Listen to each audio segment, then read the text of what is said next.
नमस्कार फ्रेंड्स, आज मैं आपके लिए दक्षिणावर्ती शंख लेकर आई हूँ। जी हाँ, ओम नमो भगवते लक्ष्मी नारायणाय नमो नमः।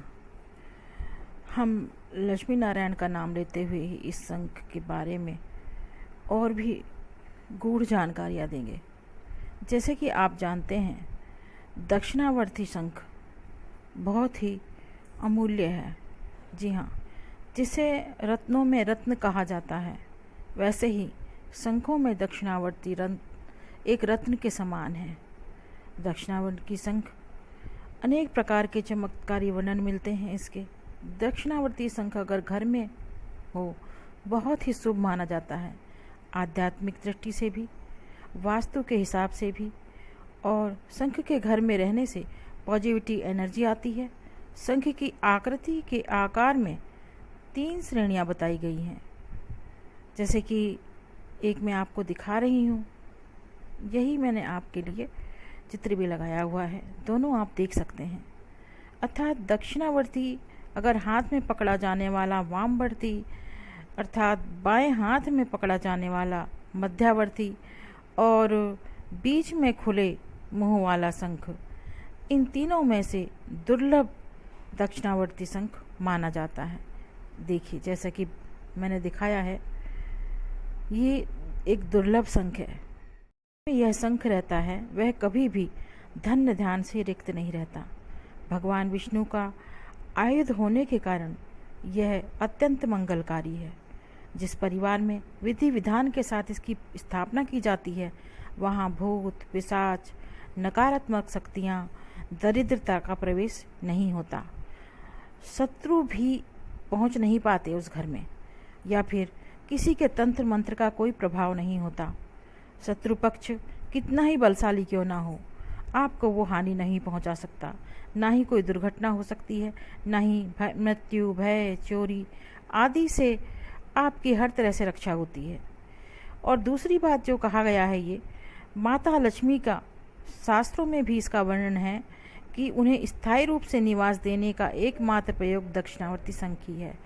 इसके प्रयोग से दरिद्रता, रोग आदि सब मिट जाते हैं और सभी प्रकार की संपन्नता आती है। दक्षिणावर्ती शंख के प्रयोग से जो सफलता मिलती है, वह आश्चर्यजनक रूप से अद्वितीय है।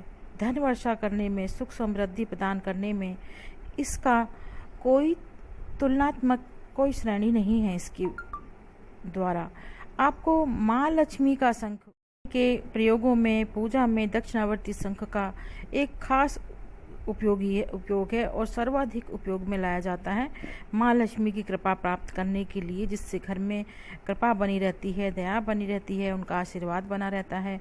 और दक्षिणावर्ती शंख को देवी लक्ष्मी के साथ प्रकट हुआ माना जाता है।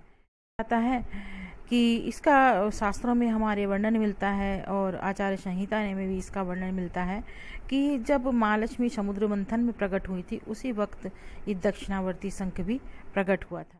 समुद्र मंथन में प्राप्त 14 रत्नों में शंख माता लक्ष्मी का सहोदर भाई कहा जाता है।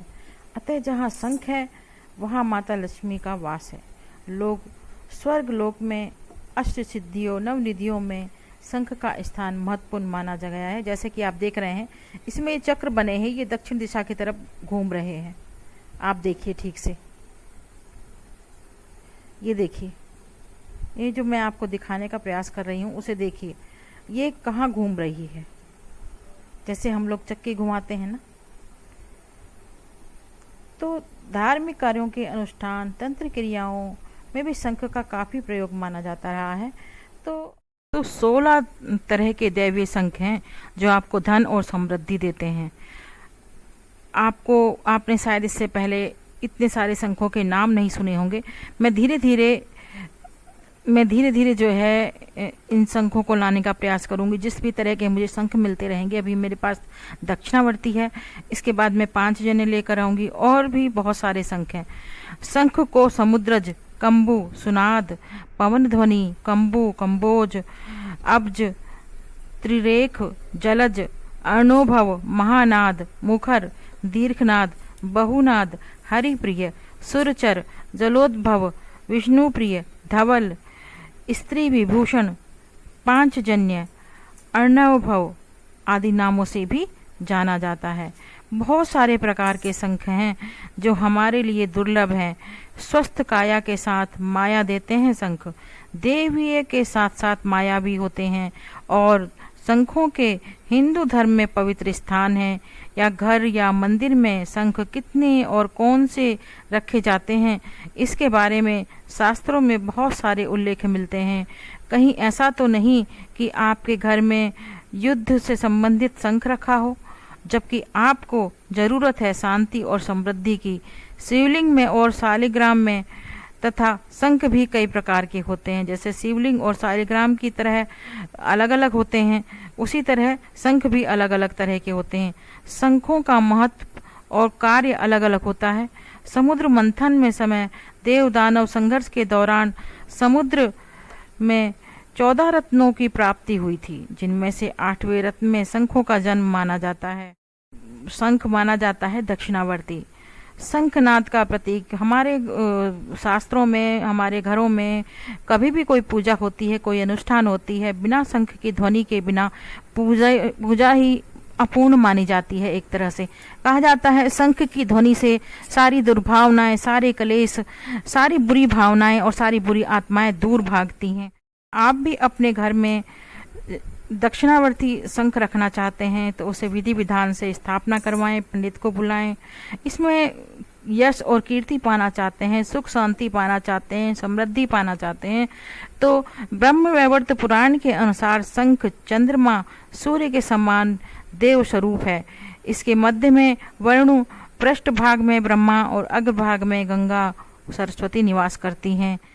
बहुत से लोग अपने हाथों में भी चक्र ऑर्डर देते हैं। जैसे हमारे पोरों की उंगलियों में किसी किसी के शंख बना होता है, चक्र बना होता है, किसी के ऐसी रहता है, तो ये निशान बहुत ही खास माने जाते हैं। प्राचीन काल में शंख के नाम से एक लिपि भी हुआ करती थी, शंख लिपि कहते थे। तो वैज्ञानिक और विज्ञान के अनुसार तो शंख समुद्र में पाए जाने वाला एक घोंगे का खोल है, जिसे वो अपनी सुरक्षा के लिए बनाता है। पर विश्व का सबसे बड़ा शंख मैं बता दूं आपको, केरल राज्य के गुरुवायूर श्री कृष्ण मंदिर में सुशोभित है, जिसकी लंबाई लगभग आधा मीटर, जी हाँ आधा मीटर है और वजन 2 किलोग्राम है। इस बार हम आपको ऐसे चमत्कारिक और दैवीय शंख के बारे में जानकारियाँ देते रहेंगे। ये दक्षिणावर्ती शंख के बारे में आज जानकारी दी है। इसके बाद में और भी अगर कोई मुझे शंख मिलता है उसके बारे में भी मैं आपके लिए जानकारियाँ लेकर आती रहूंगी। जैसे कि देख रहे हैं आप चित्र में, इस तरह भी होते हैं, ये भी दक्षिणावर्ती शंख ही। शंख में भी 2 प्रकार के शंख होते हैं, जैसे नर और मादा। जिसकी परत मोटी हो, भारी हो, वह नर, और जिसकी परत पतली हो, वह हल्का हो, वह मादा माना जाता है। वामवर्ती शंख का पेट बाईं ओर खुला होता है। इसे बजाने के लिए एक छिद्र होता है। इसकी ध्वनि में रोगोत्पादक कीटाणु कमजोर पड़ जाते हैं और शंख आसानी से मिल जाता है ये, और क्योंकि बहुतायत में पैदा होता है। शंख का नकारात्मक ऊर्जा को बाहर निकालने में सक्षम होता है, यही एक खास अर्थ होता है। कभी पूजा में विधि विधान से जब इसे बजाया जाता है शुद्ध करके। एक होता है गणेश शंख, मुझे कहीं मिला तो मैं अवश्य लेकर आऊंगी। आज तक मैं दक्षिणावर्ती शंख के होने वाले फायदों के बारे में ही जानकारी ज़्यादा देना ठीक समझती हूँ, लेकिन गणेश शंख जो है उसकी आकृति ही गणेश के समान होती है और ऊपर मुकुट बना होता है। और समुद्र मंथन के दौरान 8वें रत्न के रूप में सर्वप्रथम गणेश शंख की उत्पत्ति हुई थी। इसे गणेश शंख इसीलिए कहते हैं कि इसकी आकृति हूबहू गणेश जैसी है।